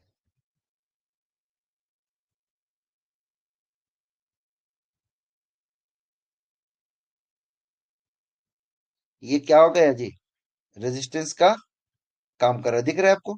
यहां पर भी वो जा नहीं पाया ऊपर, यहां पर भी ऊपर जा नहीं पा रहा है, फिर यहां से उसने ब्रेक करके ऊपर की तरफ चला गया। अगर थोड़ा और खींचेंगे तो ये वापस से इसी रेजिस्टेंस को उसने क्या कर लिया, अपना नया सपोर्ट बना लिया। देखे आपने, देखे कि नहीं देखे, क्लियर है? चलिए मैं इस चार्ट को भेजता हूं आपके पास। क्लियर है, समझ में आई बात? अच्छा, ब्रेकआउट नहीं समझ में आया, ओके। ब्रेकआउट कहते हैं सपोर्ट या रेजिस्टेंस का जो ब्रेकआउट का मतलब होता है अपने जगह को तोड़ना। ब्रेकआउट का क्या मतलब, उर्दू में क्या कहेंगे उसको, कोई लफ्ज किसी को याद आ रहा हो? ब्रेकआउट तो लिख दीजिए जरा, उर्दू का सही लफ्ज क्या हो सकता है? तोड़ना। उर्दू में क्या करता है, तोड़ना, एक जगह को क्या करना, तोड़ना। ब्रेकआउट का मतलब क्या होता है, तोड़ना, समझे? ब्रेकआउट में क्या होता है, अगर वो सपोर्ट को तोड़कर ऊपर चला जाए, जैसे ये एक क्या था, डिमांड जोन को क्रिएट मतलब तोड़कर ऊपर जा रहा है, तो ये क्या हो गया, ये एक ब्रेकआउट हुआ, समझ रहे? यहां पर उसने क्या किया, एक सपोर्ट जोन को तोड़कर नीचे आ गया, तो ये क्या बन गया, एक ब्रेकआउट बन गया, समझ रहे? और यहां पर रेजिस्टेंस जोन को तोड़कर क्या बन गया, क्या कर रहा है, ऊपर जा नहीं पा रहा है, तो यहां पर ऊपर चला गया, तो ये क्या बन गया, ब्रेकआउट। ब्रेकआउट का मतलब होता है कि हमने जो सपोर्ट एरिया हमने जो बनाए हैं, या जो मार्केट का जो सपोर्ट जोन है, सपोर्ट एरिया है, उस सपोर्ट को तोड़कर वो आप ऊपर चला जाए, मार्केट उस सपोर्ट को तोड़कर क्या कर ले, मार्केट ऊपर की तरफ चला जाए। मार्केट ऊपर की तरफ चला जाए तो उसको क्या कहेंगे, ब्रेक आउट। क्लियर है? ब्रेकआउट मतलब अपने एक जहां पर हम सपोर्ट या रेजिस्टेंस बना रहे, वहां से ऊपर तोड़कर उस आगे की तरफ निकल जाए, वो क्या होता है, ब्रेकआउट। समझे? तोड़कर आगे गुजरना। हुजैफा पटेल साहब ने बड़ा अच्छा ये किया, तोड़कर आगे गुजर जाना। जो कैंडल का हाई पकड़े उस कैंडल का लो पकड़ना है क्या? नहीं नहीं नहीं नहीं नहीं, जो कैंडल का हाई पकड़े उस कैंडल का लो नहीं पकड़ना है, या जो कैंडल का लो पकड़े उस कैंडल, हमने बात वहां स्विंग पॉइंट की किए थे हमने।